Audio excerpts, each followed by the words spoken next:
Here's what you need to know about these big Xbox changes. Just a reminder, if you take a look down at the description below, I have links for all sorts of Xbox gear. If you want to get in on this new generation of Xbox cloud gaming, I also have some links for some Samsung TVs that support the Xbox Game Pass app that they're coming out with. What's up, guys? Welcome to another edition of Xbox Ready. Here, once again, we are going to talk about the future of Xbox. And now, I know, guys, I often talk about what is coming to Xbox. Just wait a little bit longer. But let's talk about something that's coming up very, very soon. And I'm talking about Xbox's showcase at the Tokyo Game Show. Now, this is a showcase that usually goes a little bit under the radar because Western audiences are like, whatever. But Xbox's presence at Tokyo Game Show is actually super beneficial to their overall goal of building the Xbox brand in Japan. Now, a lot of what Xbox shows at Tokyo Game Show is geared towards the Japanese market. But in the past, they've showed off some pretty surprising reveals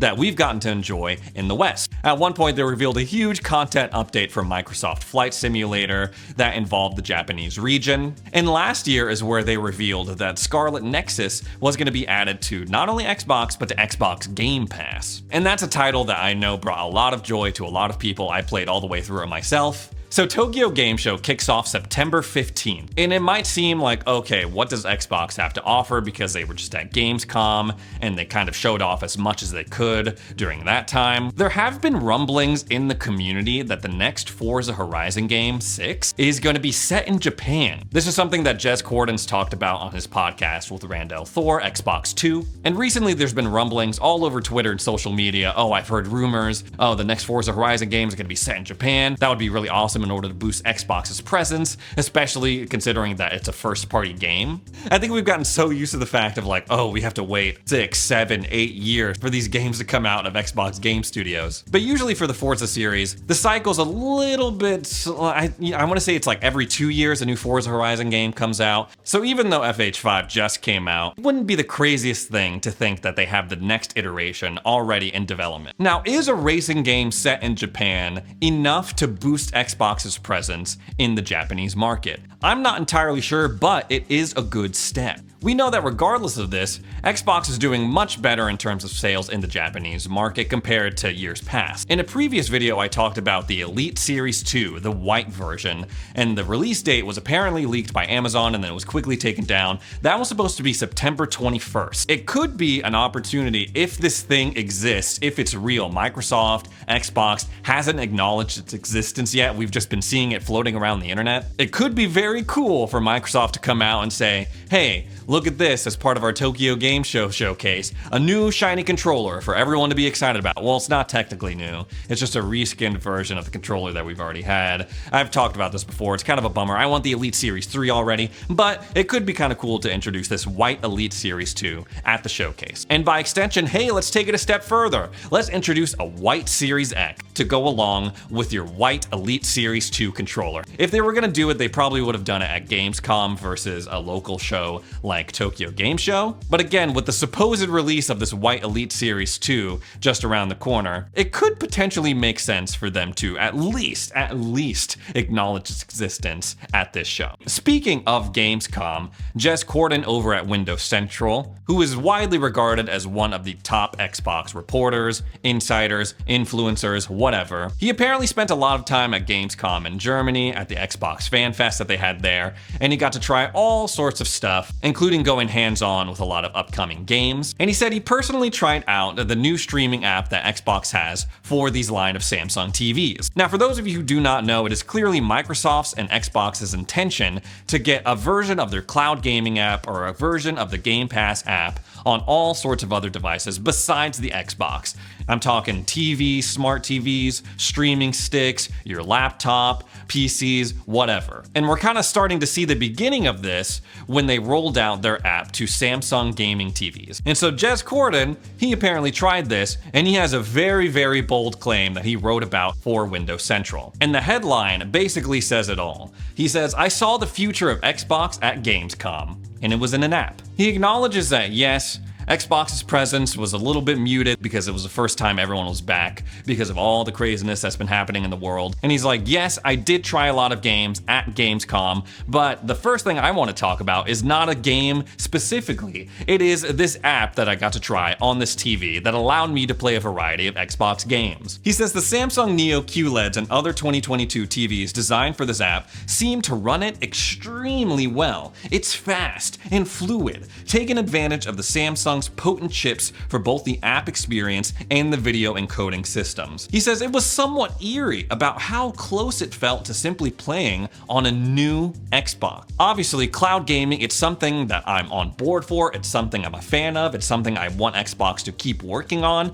but my experience, it has improved over the past year. But every now and then I'm like, I don't know, it's not as smooth as if I were just playing on my console. It's still a little bit ways off. And here, Jez Corden is saying it's almost identical to playing on a new Xbox Series X. And that is a crazy claim. You can get the same experience playing this game on an app with just a controller as you would by spending $500 on a new console, buying the game and playing it on that. And that is a very, very exciting thing for me. I know a lot of people, they're not down with the idea of game streaming. They're not down with the idea of being always connected to the internet in order to play a game. I know Jimmy, he's always on here hating on game streaming, hating on cloud gaming. But for me, it just blows my mind. And I'll tell you why, because I think of it from the perspective of like, if I could travel back in time and tell my kid self some of the things that you're able to do in modern gaming, it would blow my mind. First of all, when I grew up, my family wasn't poor, but we weren't exactly rich either. And I also had 4 other siblings, so my parents had to be very strategic with their spending in order to support all of us. So what ended up happening is that I would usually get for my birthday or for Christmas or whatever, a new console, and then my brother would get a different console and we'd kind of do like a cultural swap situation. So looking at this and seeing that there is now a gaming experience that you can have that is comparable to consoles without buying a console, boom, that would blow my mind if I traveled back in time and told my kid self that. Obviously, the number one glaring issue for this app as it exists right now, which kind of defeats the purpose of this whole, oh, you don't need to buy an expensive thing in order to, play Xbox games, is that this app, as it is right now, only is available on Samsung 2022 models. And I'm pretty sure the cheapest model from that lineup, something like what, like $700, $800 or something like that. But I guess you can also think about it like, okay, if I buy this TV, I also pretty much get an Xbox Series X for free. And that doesn't even include some quality of life things. So there's no gaming DVR, there's no game sharing, there's no ability to take screenshots and upload them immediately. And there's also no co-op capabilities yet, but I'm sure that's something that Xbox is aware of and is working on tirelessly. One can hope, I guess. Overall, it's very exciting to hear that this app, the early versions of it, are working as smoothly as they are. Obviously, take that with a grain of salt. Not everyone's experience with cloud gaming is going to be the same as Jez Corden's, of course. He's talked about it before on the Xbox 2 podcast, where at his home, his internet is like amazing, so obviously it's going to run really well, whatever he decides to play on the cloud. And sure enough, he uploaded a video of him playing Scarlet Nexus on the cloud, and I was like, yo, that looks pretty much what it looked like when I was playing on my Series X. Overall, this is super exciting. I don't know if this is gonna fully replace console gaming ever, but I think this is a super awesome option to have going forward as part of the Xbox ecosystem. And I think it's gonna go a long way in Xbox's mission to get as many people all over the world to play their games. And you know who else agrees? Phil Spencer, because recently he put up a blog post on the Microsoft website that essentially said, okay, one of our big focuses going forward is mobile gaming, getting people on the go to play Xbox games. He says, while we love consoles, we recognize that they are not the only way that people play games. Today, the largest and fastest growing segment of gaming is mobile platforms. To reach the billions of players where they are, and no matter what device they play on, we need to embrace choice. So while people may see Jez Corden's article and say, what? cloud gaming, the future of Xbox, that's ridiculous, I don't like it, boo, I hate it, go away. It is clearly not so crazy when you have literal Xbox boss Phil Spencer saying, hey, we want to try to reach as many gamers as we can. A huge part of that is going to be cloud gaming, it's going to be Xbox Game Pass. It's gotten to the point where these companies are putting out devices that are only cloud gaming machines. We've seen that with this prototype that Logitech is working on with Tencent with their handheld, the Logitech G gaming handheld. Are we going to see a future where we see only online consoles that are dedicated streaming devices? It might not be a console per se, but we know that Xbox is working on something like that. For those of you who do not know, Xbox is working on something called Project Keystone, which was essentially like, when I was hearing about it, I was envisioning like a Roku Fire Stick or a Google Chromecast that you plug into your TV and you're able to stream games and other apps. They've since scrapped Project Keystone, not entirely, but they're saying, okay, we're gonna pivot in a new direction with Project Keystone from what we had been working on, which makes me think, are they working on like a little Xbox pod?